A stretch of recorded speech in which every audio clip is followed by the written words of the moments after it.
हरे कृष्णा, राधे राधे। सभी भक्तों को सादर प्रणाम। आप सभी भक्तों का दिन शुभ एवं मंगलमय हो। गरुड़ पुराण में वर्णित है कि हरियाली अमावस्या के दिन पितरों का तर्पण और पिंडदान करने से 3 पीढ़ी के पूर्वजों को मोक्ष की प्राप्ति होती है।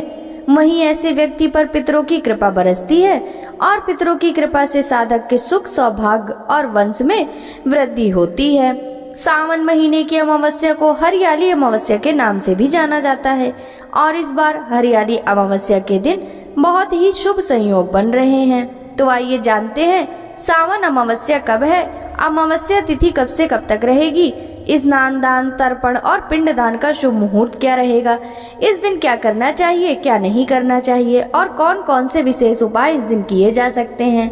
अमावस्या तिथि प्रारंभ होगी 24 जुलाई गुरुवार को प्रातः 2:29 से और अमावस्या तिथि गुरुवार को पूरा दिन रहेगी और फिर मध्य रात्रि 12:40 पर समाप्त हो जाएगी। क्योंकि केवल गुरुवार को ही अमावस्या तिथि विद्यमान है, इसलिए इस बार सावन अमावस्या या हरियाली अमावस्या 24 जुलाई गुरुवार को ही रहेगी और इसी दिन अमावस्या का व्रत, स्नान, दान, तर्पण आदि किए जाएंगे।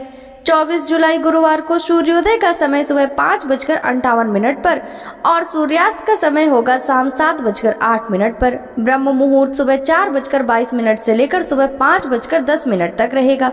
पुनर्वसु नक्षत्र शाम 4:43 तक रहेगा और बाद में पुष्य नक्षत्र प्रारंभ हो जाएगा। पुष्य नक्षत्र क्योंकि गुरुवार के दिन लग रहा है, इसलिए यह गुरु पुष्य नक्षत्र होगा और पितरों के निमित्त तर्पण आदि कार्य करने का जो समय है वह है सुबह 11 बजे से लेकर दोपहर 12:40 तक और राहु काल दोपहर 1:30 से दोपहर 3 बजे तक रहेगा। अमावस्या के दिन प्रातः काल पूजा का शुभ मुहूर्त सुबह 4:36 से लेकर सुबह 5:38 तक रहेगा और शाम का मुहूर्त जिसमें गोधूली मुहूर्त शाम 7:17 से शाम 7:38 तक रहेगा, जब आप शाम की पूजा करके दीपदान कर सकते हैं। इसके अलावा आप शाम की पूजा शाम 7:17 से लेकर 8:19 के बीच में भी कर सकते हैं। उत्तर भारत के अलग अलग मंदिरों में विशेष रूप से मथुरा और वृंदावन में हरियाली अमावस्या के अवसर पर विशेष दर्शन का आयोजन किया जाता है। इस दिन भगवान कृष्ण के विशेष दर्शन का लाभ लेने के लिए हजारों की संख्या में कृष्ण भक्त मथुरा में द्वारिकाधीश मंदिर और वृंदावन में बांके बिहारी मंदिर जाते हैं। बांके बिहारी के मंदिर में बनाया जाने वाला फूल बंगला कृष्ण भक्तों के बीच में बहुत प्रसिद्ध है और इसके अलावा अलग अलग शिव मंदिरों में भी हरियाली अमावस्या के दिन विशेष शिव दर्शन की व्यवस्था की जाती है।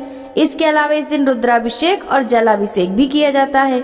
हरियाली अमावस्या श्रावण मास के दौरान आती है, लेकिन आंध्र प्रदेश, गोवा, महाराष्ट्र, कर्नाटक, गुजरात और तमिलनाडु में यह आषाढ़ अमावस्या के रूप में मनाई जाती है, क्योंकि इन राज्यों में अमांत चंद्र कैलेंडर का अनुसरण किया जाता है। अमावस्या तिथि के दिन शनि देव का पूजन करने के साथ साथ आपको गौ माता का पूजन करके गौ माता को हरा चारा भी खिलाना चाहिए। इसके अलावा हरियाली अमावस्या के दिन आप अपने पितरों के नाम से कोई भी छायादार या फलदार पौधा भी लगा सकते हैं और बड़ा होने तक उसकी देखभाल भी अवश्य करें।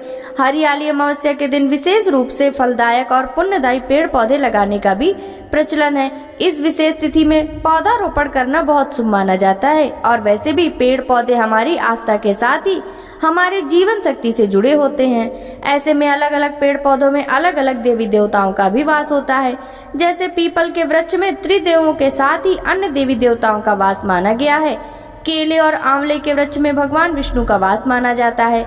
तो ऐसे में खास पौधे लगाने और उनकी पूजा करने से विशेष लाभ भी मिलता है, लेकिन इन पौधों को लगाते समय आप मुहूर्तों का भी ध्यान रखें। जैसे अगर यह विशेष पेड़ पौधे शुभ मुहूर्त में लगाए जाएं, तो वे अत्यंत शुभ फलदायी होते हैं। ज्योतिष के अनुसार रोहिणी, मृगशिरा, रेवती, उत्तरा फाल्गुनी, उत्तराषाढ़ा, उत्तरा भाद्रपदा, अनुराधा, पुष्य, श्रवण, हस्त, अश्विनी, मूल और विशाखा नक्षत्र में पौधे रोपण करने से बहुत शुभ लाभ मिलते हैं और इस बार तो वैसे भी पुष्य नक्षत्र का शुभ योग बन रहा है। तो आप अगर पौधे लगाना चाहते हैं तो धन प्राप्ति के लिए तुलसी, आंवला, केला या बेल का वृक्ष लगा सकते हैं।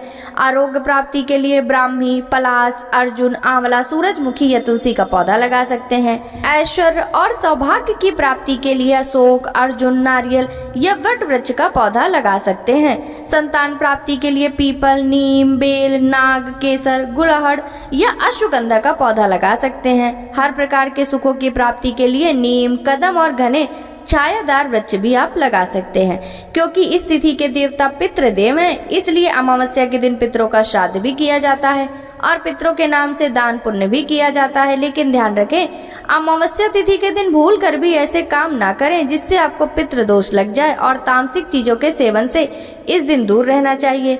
नाखून, बाल इत्यादि इस दिन नहीं काटने चाहिए। कुछ न कुछ दान आपको अपनी सामर्थ्य के अनुसार निर्धनों को भी अवश्य देना चाहिए। इस दिन केले के पेड़ के नीचे, बेल वृक्ष के नीचे, तुलसी जी के नीचे दीप दान करने के अलावा अपने घर के मुख्य द्वार पर भी एक दीपक जलाने से सभी प्रकार के सुखों की प्राप्ति होती है और पितरों की कृपा भी बनी रहती है। यह थी आज की वीडियो। उम्मीद है आपको पसंद आई होगी। पसंद आई हो तो कमेंट बॉक्स में हर हर महादेव जरूर लिखिएगा।